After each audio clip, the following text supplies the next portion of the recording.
Pagi itu tangisan ibuku menggema di seluruh rumah kayu kami di pinggiran Surabaya. Kamu harus menikah dengan Andi bulan depan, Sinta. Ini sudah keputusan keluarga, bentak ayahku sambil memukul meja makan hingga gelas teh tumpah. Aku berdiri membeku di ambang pintu kamar, tanganku masih memegang ponsel yang baru saja berdering dari Rina. Bagaimana mungkin aku bisa mengucapkan dia di depan pelaminan ketika hatiku sudah 3 tahun sepenuhnya milik gadis yang saat ini menunggu pesan balasan dariku di ujung kota. Aku menelan ludah, mencoba menyembunyikan getaran di suaraku. Ayah, aku belum siap, tolong pahami, kataku pelan. Tapi ayah hanya menggeleng keras, wajahnya merah padam seperti biasa setiap kali urusan martabat keluarga dipertaruhkan. Bisnis tekstil ayah sedang goyah, dan keluarga Andi adalah mitra besar yang menuntut pernikahan ini sebagai jaminan. Kamu anak perempuan satu-satunya. Kalau kamu tolak, nama kita habis di mata tetangga dan rekan bisnis. Sudah cukup rumor-rumor aneh tentang kamu yang suka menghilang malam-malam. Ibu menangis semakin kencang, memeluk lututku seperti anak kecil. Aku merasa dada sesak.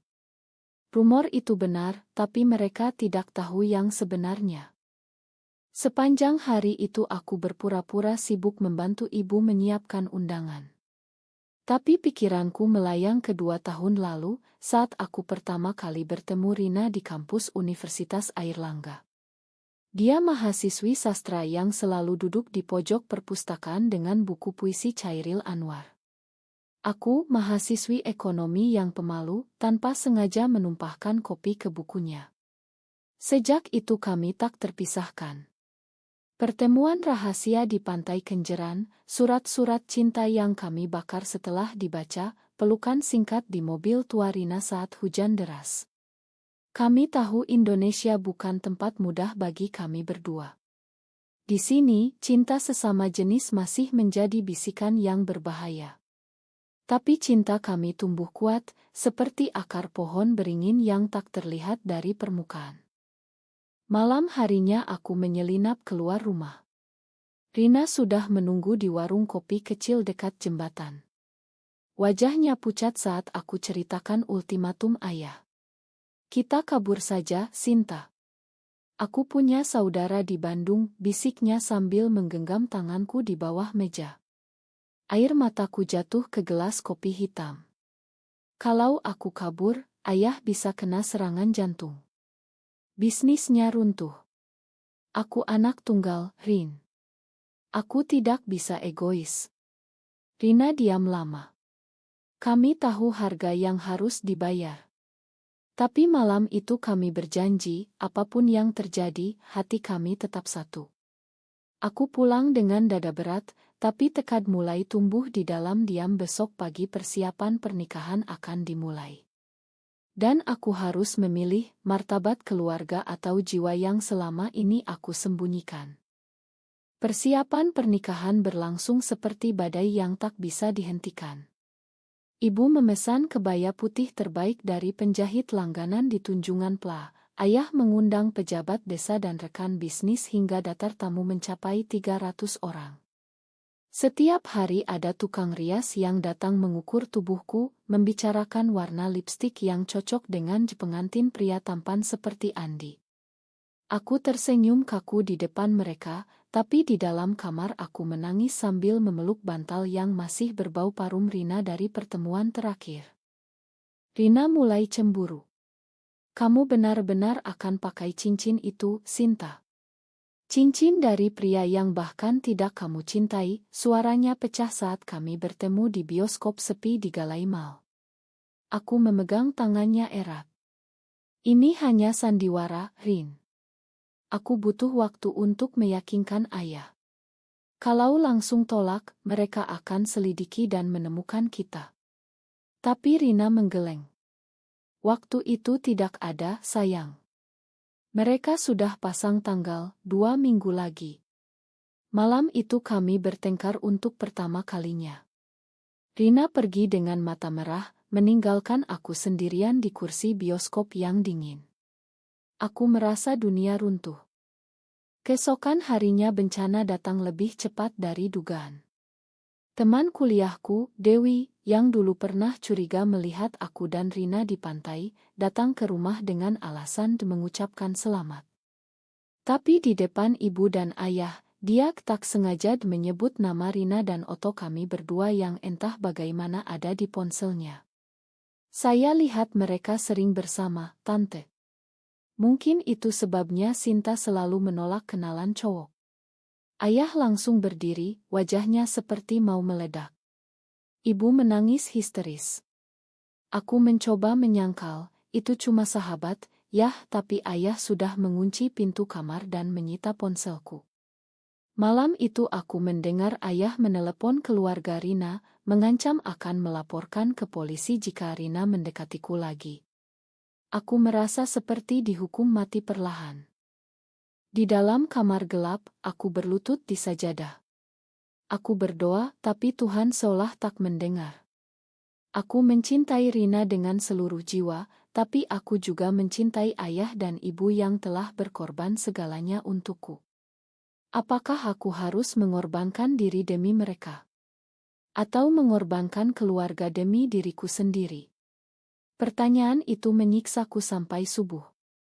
Pagi harinya ayah masuk kamar, suaranya lebih lembut tapi tegas. Kamu akan menikah, Sinta. Ini demi masa depan kita semua. Lupakan yang lain. Aku hanya mengangguk, tapi di dalam hati, benih pemberontakan mulai bertunas. Aku harus menemui Rina lagi, apapun risikonya. Aku berhasil menyelinap keluar lewat pintu belakang saat ibu sibuk dengan tukang kue. Rina menunggu di halte bus dekat pasar tradisional, wajahnya penuh luka. Keluargaku sudah tahu, Sinta. Ayahku marah besar, bilang aku membawa malu.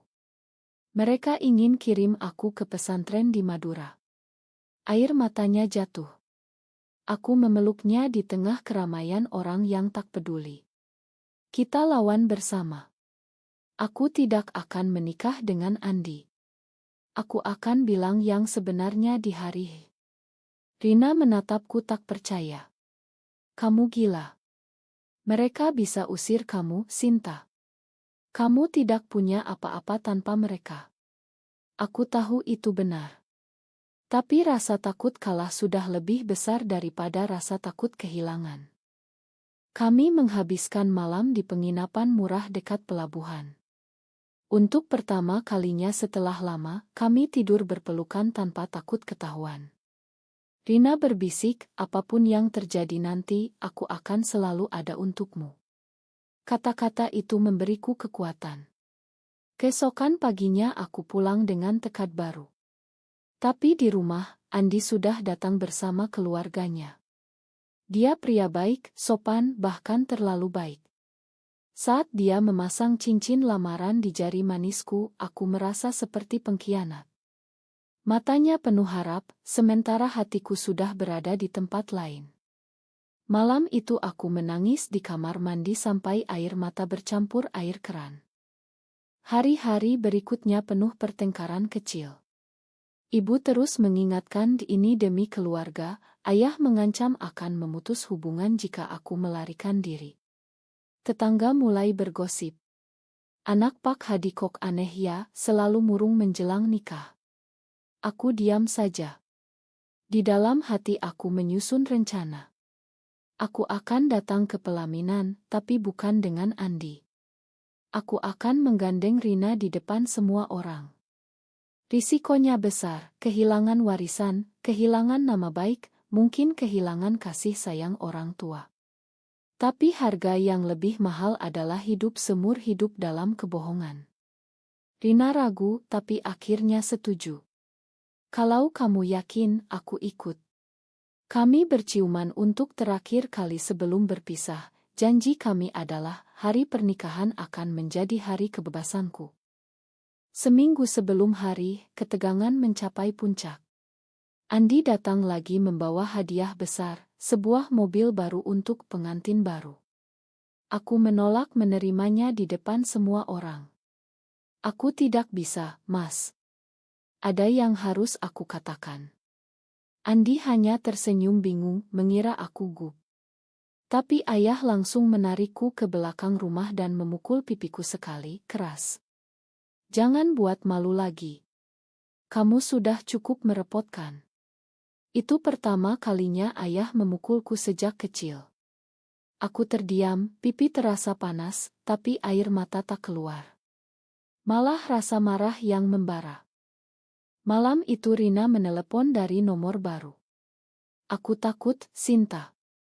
Ayahku sudah ancam akan lapor polisi soal hubungan kita. Katanya ini dosa besar. Suaranya gemetar. Aku meyakinkannya kita sudah dewasa. Kita punya hak hidup bahagia. Tapi di dalam hati aku juga takut. Indonesia bukan negeri yang ramah bagi kami. Banyak cerita teman sesama yang berakhir tragis.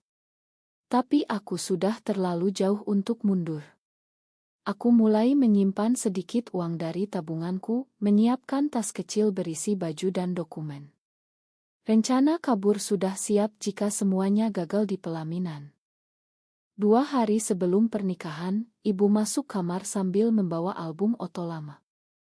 Lihat, Sinta. Ini foto ayah dan ibu waktu menikah. Kami juga dulu dipaksa, tapi akhirnya bahagia. Kamu pasti bisa. Aku melihat foto itu lama. Ibu muda tersenyum kaku di samping ayah. Mungkin dia juga pernah punya mimpi lain. Aku hampir menyerah saat itu. Tapi kemudian aku ingat pelukan Rina, tawa kami di pantai, mimpi kami membuka kai kecil berdua. Aku menutup album itu pelan. Ma, aku sayang ibu. Tapi aku juga harus sayang diri sendiri. Ibu hanya menangis lagi. Malam itu aku tak bisa tidur. Besok adalah hari terakhir persiapan. Dan aku sudah memutuskan, aku tidak akan mundur. Hari pernikahan tiba lebih cepat daripada yang kubayangkan. Rumah kami dipenuhi bunga melati dan musik gamelan yang mengalun riang. Tamu mulai berdatangan sejak pagi, memuji kebaya putihku yang indah. Andi sudah bersiap di rumahnya, menunggu prosesi. Aku duduk di depan cermin rias, tangan Rina yang kugenggam erat di dalam hati. Ibu memakaikan mahkota bunga di kepalaku sambil berbisik, "Kamu cantik sekali, nak." Ayah bangga. Kata-kata itu menusuk seperti pisau. Aku tersenyum, tapi hatiku berteriak. Di dalam mobil pengantin yang dihias indah, aku meminta sopir berhenti sebentar di pinggir jalan dekat rumah Rina. Rina sudah menunggu dengan gaun sederhana berwarna krem, rambutnya terurai indah. Dia masuk mobil, tangannya gemetar saat menggenggam tanganku. "Kita lakukan ini?" tanyanya sekali lagi. Aku mengangguk. "Kita lakukan." Sopir terkejut tapi aku beri uang ekstra agar diam. Kami tiba di gedung resepsi yang megah. Tamu sudah duduk rapi, Andi berdiri di depan pelaminan dengan senyum lebar. Musik mulai dimainkan. Aku turun dari mobil, tapi bukan sendirian. Saat memanggil nama pengantin pria, aku berjalan maju sambil menggandeng tangan Rina. Ruangan langsung hening. Tamu saling pandang. Andi membeku di tempat. Ayah berdiri tiba-tiba, wajahnya pucat. "Sinta, apa yang kamu lakukan?" teriaknya. Aku berhenti di depan pelaminan, suaraku lantang meski gemetar. "Ayah, ibu, semua yang hadir. Aku tidak bisa menikah dengan Andi. Karena aku mencintai Rina. Dia pengantin yang sebenarnya." Suara gemuruh protes langsung meledak. Ibu jatuh pingsan di kursi. Ayah berlari mendekat, tangannya terangkat hendak memukul lagi. Tapi aku tetap berdiri tegak, tangan Rina semakin erat di tanganku. Keributan meledak di seluruh ruangan. Beberapa tamu berdiri dan meninggalkan tempat, ada yang berbisik, "Gila, dosa besar." Andi hanya menatapku dengan mata kosong, lalu berbalik pergi tanpa kata. Ayah menarik lenganku kasar. Kamu sudah gila. Keluar dari sini. Kamu bukan anakku lagi. Suaranya pecah, tapi aku melihat air mata di matanya. Ibu bangun, memelukku sambil menangis. Kenapa kamu lakukan ini, nak? Kami sudah berkorban segalanya. Aku melepaskan pelukan itu pelan. Ma, aku juga sudah berkorban 3 tahun menyembunyikan diri. Sekarang aku mau hidup jujur. Rina berdiri di sampingku, wajahnya pucat tapi matanya penuh tekad. Kami berjalan keluar gedung di bawah tatapan ratusan mata yang menghakimi. Di luar, hujan mulai turun tipis. Aku memeluk Rina di trotoar, tak peduli baju pengantinku basah. Kita berhasil, bisikku. Dia tersenyum di antara air mata. Tapi harganya mahal, Sinta. Aku tahu. Ayah sudah memblokir nomor kami, ibu tak lagi menjawab telepon. Bisnis keluarga mungkin runtuh. Teman-teman lama menghilang. Tapi untuk pertama kalinya dalam hidupku, aku merasa bebas. Bebas dari kebohongan, bebas dari rasa takut.